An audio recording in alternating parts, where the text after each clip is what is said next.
ఏర్పాటు చేస్తూ ఈ వస్తువులను విక్రయిస్తూ ఈజీగా డబ్బు సంపాదించవచ్చు. అలాగే కంపెనీ ఏం చేస్తుందంటే, ఒక మెడికల్ క్యాంపు మీరు ఏర్పాటు చేస్తే 1500 రూపాయలు పే చేస్తుంది. అలాగే క్యాంపు పెట్టిన రోజు ఒక 500 రూపాయలు మీకు ఇస్తుంది.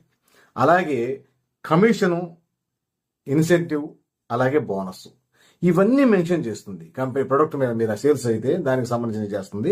అలాగే డాక్టర్ను కలుస్తూ, అంటే మీకు లోకల్లో ఉండే మీరు ఏ ఏరియా ఉంటే ఆ ఏరియా తీసుకోండి, అక్కడ లోకల్లో డాక్టర్లను కలుస్తూ కూడా మీరు వాళ్ళ ద్వారా కస్టమర్కు ఆ వస్తువును రిఫర్ చేస్తూ అలా కూడా ఆదాయం సంపాదించవచ్చు అని చెప్తుంది. ఇక విధి విధానాలు అనేది కంపెనీ ఇక్కడ స్పష్టమైన సమాచారం ఉంది. ఎలా ముందుకెళ్ళాలి, ఏ విధంగా ముందుకెళ్తే మనము ఈ రంగంలో రాణించగలము అనేది స్పష్టమైన సమాచారం ఉంది. కాకపోతే ఏ విధంగా ఏ వ్యక్తి వినియోగించుకోవచ్చు అనేది చాలా మందికి కొంత డౌట్గా ఉంటుంది. ఏ వ్యక్తి అయినా వినియోగించుకోవచ్చు. ఉదాహరణకు మనం మాట్లాడుకుంటే ఎల్ఐసి ఏజెంట్లు ఉంటారు, వాళ్ళకి అదనపు ఆదాయం కోసం ఈ ప్రోడక్ట్ను విక్రయించుకోవచ్చు. అలాగే